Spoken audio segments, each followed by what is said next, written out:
everyone. Welcome to Knowledge Enlightenment podcast. I hope the previous episodes were actually more informative.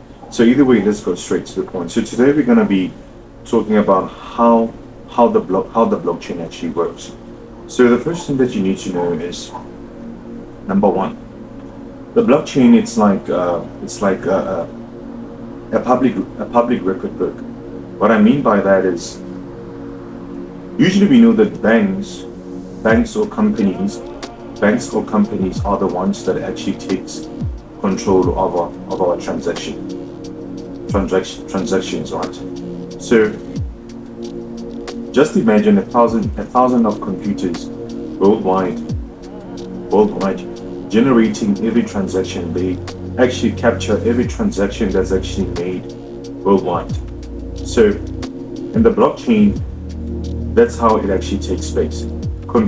Thousands of computers are the ones that are actually taking control of all the transactions, rather than a bank or a company.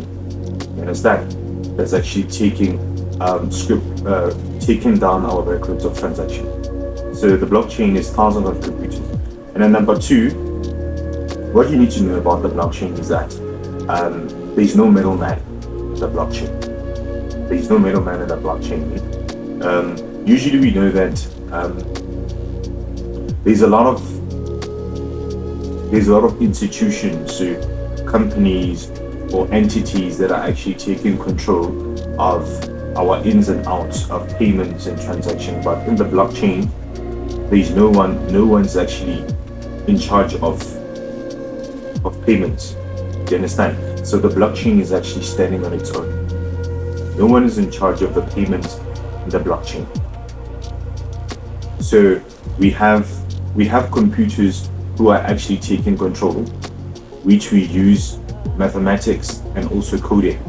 So mathematics and codings are the ones that are actually calculating every transaction that's actually coming in or going out. It means there is no entity in the middle that can actually manipulate the flow of payments and the flow of money that's actually taking place. So that's why we're saying the blockchain is actually the future. It's the best. It's one of the best. So number three, what we have is transactions are actually grouped into blocks.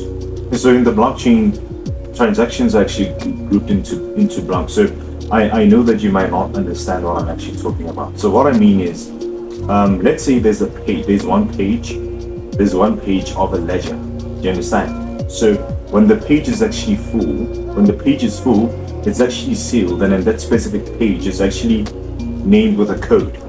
You understand? It has its own code. Or let me try to demonstrate. Let's say there's two phones. Do you understand? They compile the phone, they build the phone until it's done. When the phone is actually done, they give it a specific code. And then after giving it a specific code, they create another phone that looks like it, and then they link the new one with the previous one. So that's why it's actually called the blockchain, because of its blocks that are actually linked together. You understand? It's blocks linked, it's blocks that are actually linked with each other. So that's why, I don't know if I make sense, but they are actually linked. That's why they're called the blockchain. Okay. And then number four, in the blockchain, people cannot cheat. They cannot cheat you. What I mean is that people cannot steal your transactions. They cannot steal, or they cannot copy your transactions, because automatically it will break. The coding, since those transactions are calculated by mathematical and coding systems, which are computers, right? They are actually programmed, they're digital. You understand? So obviously, in that sense, people cannot steal, because for every transaction you receive your own copy. You're going to receive your own copy of your transaction. So your own copy will have its own code, the same as the original one. Do you get what I'm trying to say? So if a person wants to steal your transaction, the coding will break automatically. It will just break. So it protects you from fraudsters, and all those things, which is very, very interesting. That's why I like a lot about the blockchain. So it's secure. And then number four, what we have is very interesting. You want to know who uploads your ledgers, right? Who updates the ledgers. So this one is interesting. So let's say you're actually investing, or you're buying Bitcoin or Ethereum. If you're making transactions with Bitcoin or you're making transactions with Ethereum, we have the miners. The miners are responsible for Bitcoin, and then on the right we have the validators, which are actually responsible for Ethereum. You understand? So miners and validators, they're actually competing. They compete with each other.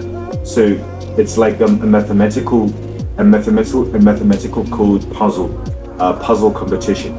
So between the miners and validators, the validators and miners they are the ones that are actually in charge of the whole process of transaction. They are actually in charge of that. So the one that actually wins between miners and validators, they are responsible to create a new block for you. So they verify the transaction to check and make sure that everything is correct.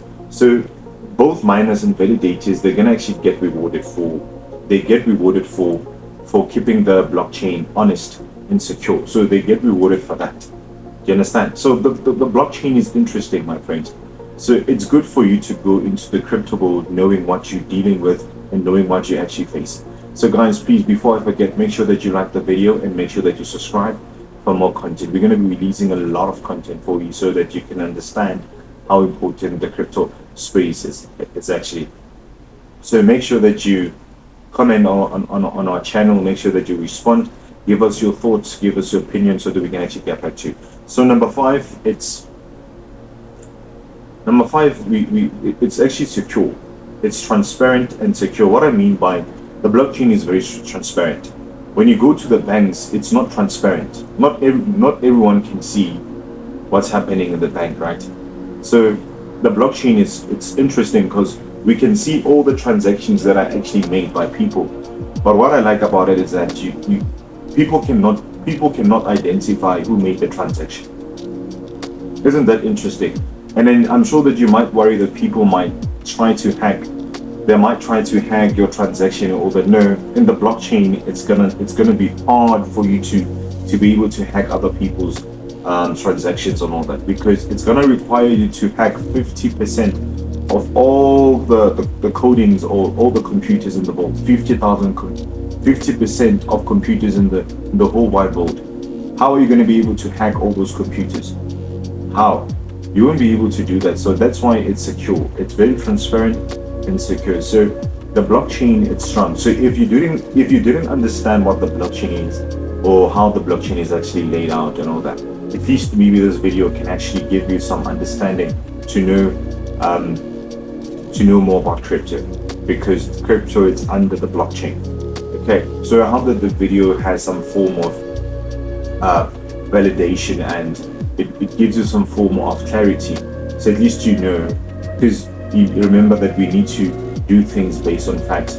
We are not supposed to do things based on speculations, because when we do things based on speculations, we often fail a lot. Okay, thank you for your support for this wonderful video. Make sure that you also like, subscribe to our channel. Stay tuned for more.